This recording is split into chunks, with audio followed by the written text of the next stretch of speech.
welcome along to the Totally Serious Sport Show. Bit of a weird one, set up a little bit differently, and thanks to Tony Hargood from Wairarapa Bush Rugby Union for getting this underway for us. Good morning, Tony.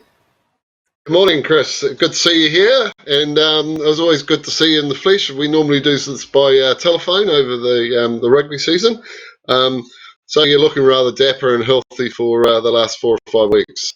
Oh, it's about 7 weeks, I think it is now, Tony. And we've got to welcome in Bernie Lett, the captain of our Wairarapa Bush All-Star team, which actually won the 1985 National Championship a couple of weeks ago. Good morning, Bernie. Yeah, good morning, Coggy. Yeah, it took a while, but we got there. All right, yeah, a pretty proud moment for you, that, wasn't it, my friend? Oh, absolutely, absolutely. I'll tell you, the proudest person out was I got a phone call from an elderly gentleman. John Lett, his name was. I suppose you know him. He was incredibly proud that you were named in the side. He was even prouder that you were named captain. And then he gave me not only your life history, but I think the whole family's life history. But it was a tremendous 20 minutes, half an hour on the phone with him. Yeah, that sounds like my dad. I'm sure you got some valuable information. Hey, Bernie, I understand talking with your wife is that as we ran that, and Chris and the Times Age, thanks very much for being part of that. I understand that it created a whole lot of connections or past connections as we ran that series. Yeah, absolutely. It was quite interesting getting some messages from people we haven't heard from for a long time, and yeah, I think that was a really good thing about it. It made people, think back to those days and how the team's been going over the last few years as well, and people were throwing up all sorts of names, which and all well-deserved names too. So yeah, I found it really good to be able to connect with a few people that I haven't spoken to for a few years. So yeah, very good. Well, I know the response that we got the Times Age was phenomenal, really. You've got the number of phone calls and emails I got. It was quite tremendous. And I got one email from a guy called Gavin Rangi, who I played a bit of cricket with in his time. And I think he played for Red Star Rugby as well. And he went through every position and sort of critiqued our choices and then put in his. So it was all good. Hey, but Tony, the thing about that team is, look, it wasn't an easy exercise, even to come up with just 4 or 5 candidates for his position, but coming up with the final lot, remarkably, there were very few differences of opinion, weren't there? Yeah, you're quite right. I guess the one surprise one that was Andy Earl, but I think that got explained, later down the track because in '85, he spent a lot of his time in the Canterbury Rugby Union. I went through that. If you look at that forward pack, you could almost name a complete New Zealand international forward pack in every position, whether it be a Māori All Black or an All Black per se. So we've actually produced an incredible amount of talent, and Jermaine Anaha, one of the unsung heroes and what he achieved from 3rd division to become a Māori All Black. I remember his selection quite vividly, actually, when that was done. And then you go through that back line, once again, it was, gosh, you could have named a Wairarapa Bush B and a Seaside from that grouping.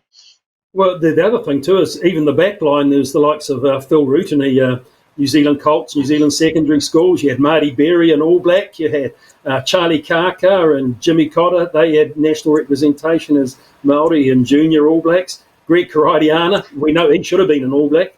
And you carry on. They were great players. And Bernie, I just want to ask you, when was the last time Phil Rooteny scored 2 tries in 2 games, let alone in the whole season? Did you hear me, Bernie? No, he hasn't heard me there. Sorry. No, I dropped out there for some reason. I don't know why. I just asked you played inside Phil Rooteny a fair bit. When was the last time he scored 2 tries in 2 games, let alone in a whole season? Yeah. Well, I think the thing that was more surprising is in that game he made some tackles. But yeah, he actually got sin bin for a high tackle, didn't he? So yeah. Yeah, especially the head high one. So yeah. Okay, but then again, he played for Masterton, so that was pretty common, for those Masterton players to go up round the eyebrow. Yeah, actually, I'll take my hat off to Kevin here, who was the guy who put the whole thing together. And he even got Mark Benton kicking 1 out of 6, and that was pretty typical. And then the next game, he kicked 6 out of 6 from all over the place. Yeah. I think that was spot on, actually. All right, hey, Bernie, let's change back a little bit. COVID-19, how have you guys dealt with as a family? And you've got Dane also, the international hockey player, and Trent, national hockey player. How have they dealt with this, the restrictions and so on? Yeah, it's been interesting, hasn't it? For us, Karen and I were home here in Carterton, and we made up a big list of things to do and started ticking them off, and then started adding to it. And I think the list is just as big as when we started. So it was good exercise in doing that, and certainly didn't do the exercise that we should have done as far as physically. So there might be a couple of extra kilos around the middle over the lockdown period. But for Dane and Kelsey and Rio, they were in Wellington in their house, and they're pretty lucky. They actually set up a gymnasium, pretty much a full gymnasium in their garage, only a couple of weeks before lockdown. So they were lucky that they could do all their gym work there, and where they're situated, sort of out of Karori. There's the big Karori Park there, and also lots of trails and walks, and so plenty of opportunity them for running and keeping fit. So they were good there. And Trent was down at his fiancée Lily McGilvary's place down in South Featherston. So he was running out on the roads along Koutara Road there, and doing a few weights and bits down there as well. So yeah, I think most of the certainly field players have been getting out and getting amongst it. So it's been an interesting experience for them, I think. When I spoke to Dane about the cancellation of the Olympics, he had a very philosophical view about it. I also chatted to you about it. You lost a lot of money on this, Bernie. Have you managed to get it back yet from your trip to Tokyo?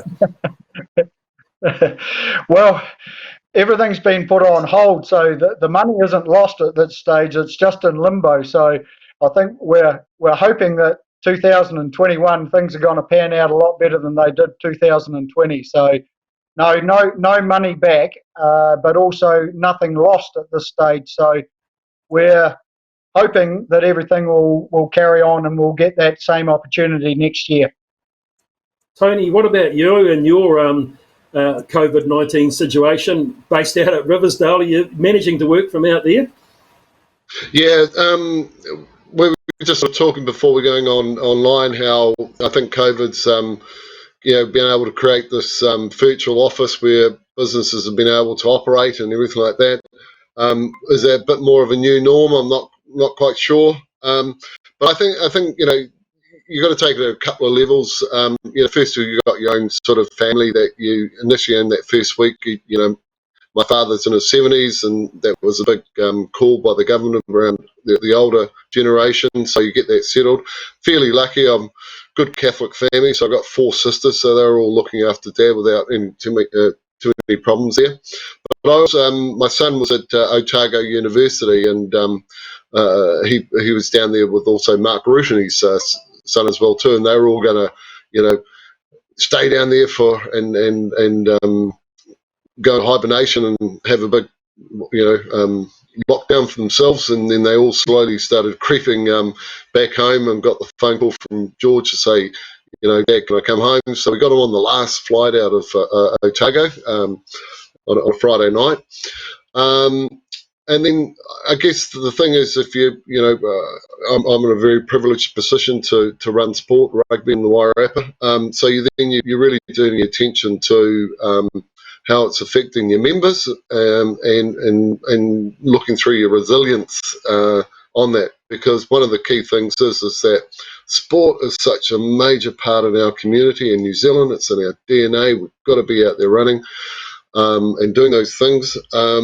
So a lot of focus on how we can get back to that return to play and getting people playing again, which is important, but also making sure the clubs survive. And I've got my rugby hat on, but Chris, as you will know, involved in a lot of the other sort of cross-community sports organisations as well. So it's also about the hockey, the netball, the football. So we've got to make sure all our clubs are really operating, and there's been some great work by the council in the background, the Sports Wairarapa, and the colleges and the clubs at the moment. So let's just hope it's flip the switch and get into it pretty quickly. Hey, look, we're from a rugby perspective. I suppose the disappointing thing was the cancellation of the abandonment of the Heartlands Championship for this year. Makes common sense, though, doesn't it? But I'm sure some of those guys are looking up and saying, hey, why aren't some of these Super Rugby players taking a bit of a pay cut and stuff like that? So I kind of think from a regional point of view, Tony, do you think nationally some of those players and those unions aren't pulling their weight for the common good? Yeah, I don't want to be too controversial in that space, Chris. I think at the end of the day, we're a member organisation, and that's what's come out of. So there's 26 unions. We're all part of the rugby ecosystem. We know with professional sport, the Sky and TV deals are very important for driving revenue through the game. And you only have to really, I guess, look at the NRL example at the moment of how important that is for their sport and equally for New Zealand sport and rugby. I think I'll touch on the Heartland. Probably a good opportunity to explain the reasoning behind that. We've told the clubs why we've done it, and look, hats off to Joe Harwood and his team. It was a big blow for them. But realistically, the situation was the first thing is no one knew when we'd return back to play, okay? And that was critical. So the window was closing. The Heartland CEOs, we said our number one priority was after COVID was club rugby. That was our number one priority. Heartland unions do community rugby really well, and that was our number one priority. And if there was an opportunity at the end of the season to do some regional-based Heartland games. So in our case, it's going to be the Bruce Steele Cup. That'll be between Horowhenua and Wanganui and ourselves. We would take that on the end, and that's looking more and more promising by the day. The final part was that even if we were able to play, could Air New Zealand transport the teams around the country? And that on its own was just a logistical nightmare that was unfolding, slowly. So they were the reasons behind it. So club first, and then everything else can fall into place. It's only postponed for 1 year or cancelled for 1 year. So we're back on track for next year. Bernie, you would agree with that, wouldn't you? Yeah, absolutely.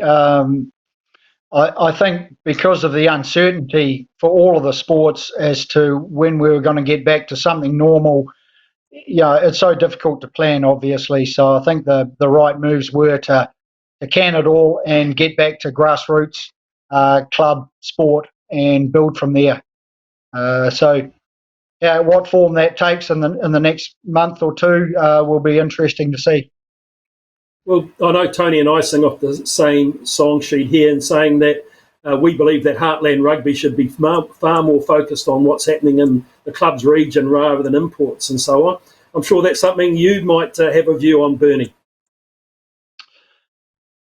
Yeah, I think that for us in the Dalefield Club, we've certainly tried to promote our local boys, whether locals born and bred living in Wellington or the locals here in the Wairarapa.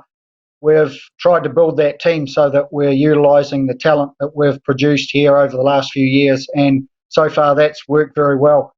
The girls' team's the same; they're all local, with a couple of girls who are Wairarapa born and bred coming back to play.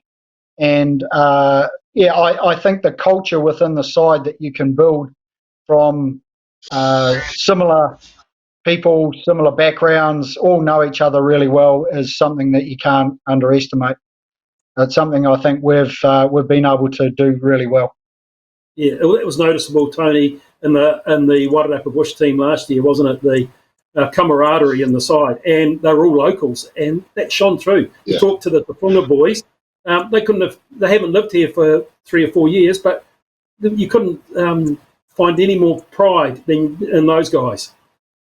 Yeah, and there was a great article by I think you interviewed Brock Price as well too, where he made mention of it as well. You all know, controversially we made that announcement about 3 years ago that we were going to target that. It's about being confident in your own community, and you build strength from within. The first year, was I think we finished 11th, didn't we? I think it was, but we said it would take 3 years, so we got to the Lahore Cup final, and then we were a pass away from making a home meets finals. So I just believe it was one of the best decisions we've made locally. Let's move up a level. Super Rugby. We've got the word that it's going to be a 5-team competition, 10 rounds. Bring it on, I say. I'm looking forward to it. I think it's going to be a massive competition, 10 weeks of fierce games, and you can't get better than local derbies. Maybe the Highlanders just a little bit behind the 8 ball, but the other 4 teams right up there. You guys looking forward to it? I'm definitely. Yeah, sorry. Yeah, absolutely. We've been starved of some good sport on TV, that's for sure. And I think having all the All Blacks available, everyone on deck, they'll just be chomping at the bit. So I think it's going to be an excellent competition, and I think it's really going to spark the sporting public's interest. We've been hanging out for it, haven't we? Tony, your view? Yeah, I'm really looking forward to it. I think it'll take a couple of weeks for the teams to get their patterns rolling, but I reckon the back end of that. Chris, you brought up an interesting point earlier on today, was that there was no final. I haven't seen the fine print on the draw, but it's if that's the case, you always got to have a final, don't you? I thought so. Yeah, that's my view. Hey, you talk about nothing on TV, Bernie. I've been watching replays of cricket matches from 1983 between New Zealand and Australia. Great watching. You can't see the ball. You can't see anything. Just shows you how technology's moved on in 35 years. Yeah, I was sort of talking about real sport now, Coggy. It's certainly changed a bit, hasn't those different codes that you see, the replays, how things have changed, as you say, technology, but techniques and the intensity in the games has changed a lot in a number of sports that you see. Rugby has changed a lot from those early 90s and the 96 game that was on the other day. Yeah, things are just quite a bit different. The physiques of the players, the speed that the game's played at, it's almost a different game now. Let's move on from rugby and talk about some other sports, because we've got plenty of others to talk about. We'll talk about a sport close to your heart too, Bernie, is hockey, and you mentioned a little bit before how Dalefield are operating. I spoke to Kelly Govan yesterday morning about the possibility of how they're going to work, and she was saying the big concern for them is the social distancing, the contact tracing, and so on. The good news is they might be able to open that cafe and bar down at Clearville, but it's a unique position for them, isn't it? Because they've got to be very careful down there, Bernie. Yeah, absolutely.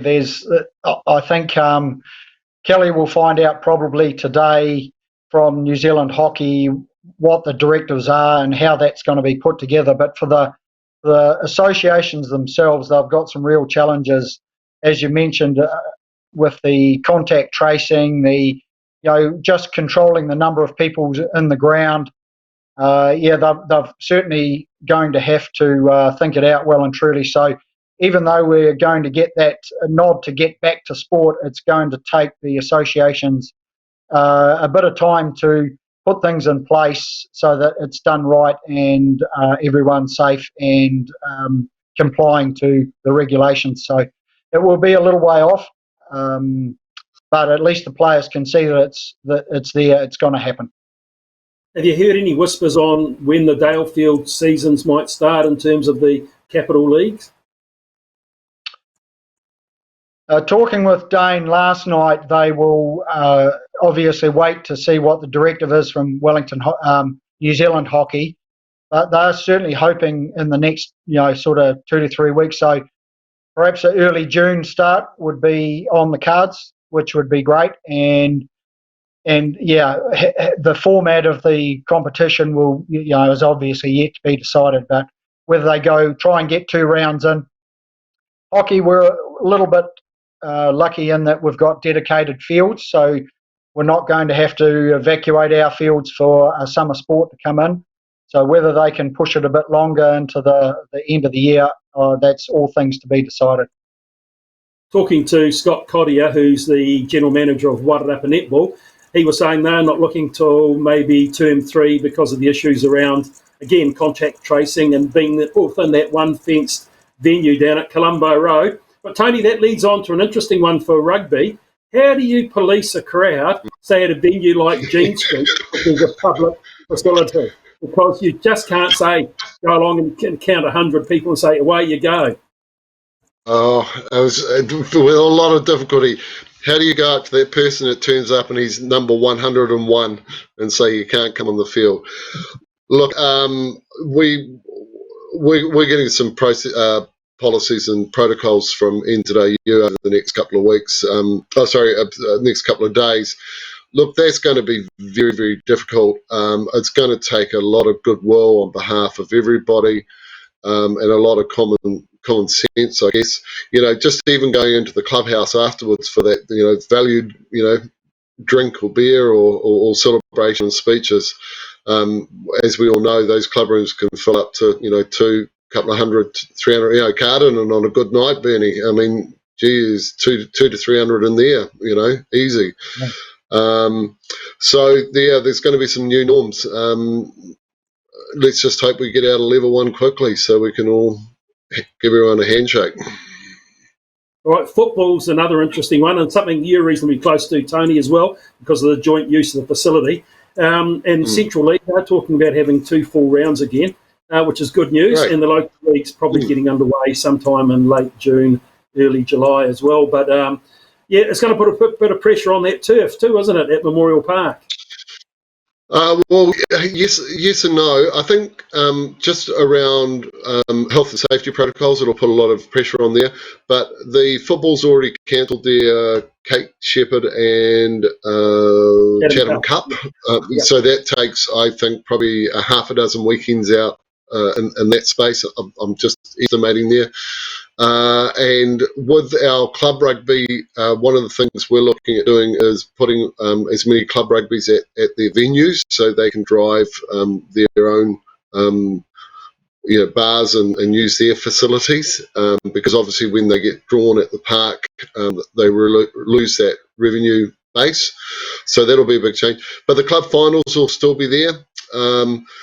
And we've just fielded a call yesterday from one sports club who's looking to potentially use the facility during the week for training, on top of what's happening at the moment. So,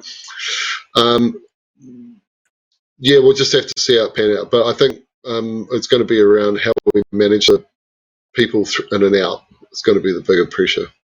Yeah, I assume golf clubs and so on, they can get back into it. I don't know about squash clubs because that's a fairly sort of close sport, isn't it, in terms of how they're playing and that.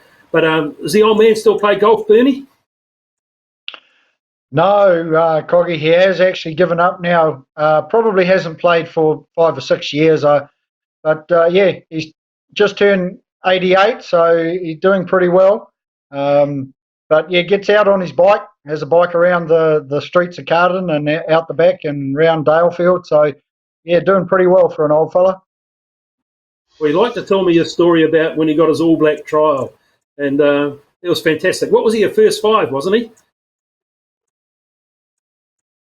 Yeah, first 5. Played a little bit at halfback and also played a little bit at second 5'8". And I think in his early days for Wairarapa Bush, Ben Couch was the incumbent first 5'8". So he moved out to second five, but he was also telling me about how when Ben was getting a little bit slower, they decided that they would swap around defensively. So Dad would go to first five in some plays and second five in the others, depending on what their expectation was. So Ben guided him around the field, I think, quite well.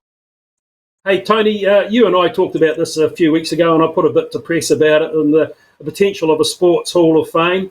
It's starting to pick up a few bit of motion too. So it could well and truly happen. Actually, it will happen, I think. An exciting process, this, and you start looking back.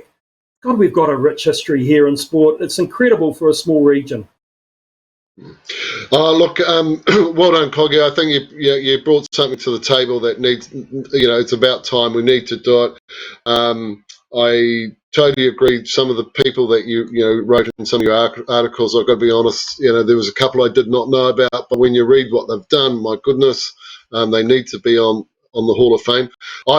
My big suggestion is, whatever we do, let's make it public. Let's not, let's have it so people see it and it's not hidden in a back room anywhere. Bernie, do you like the idea?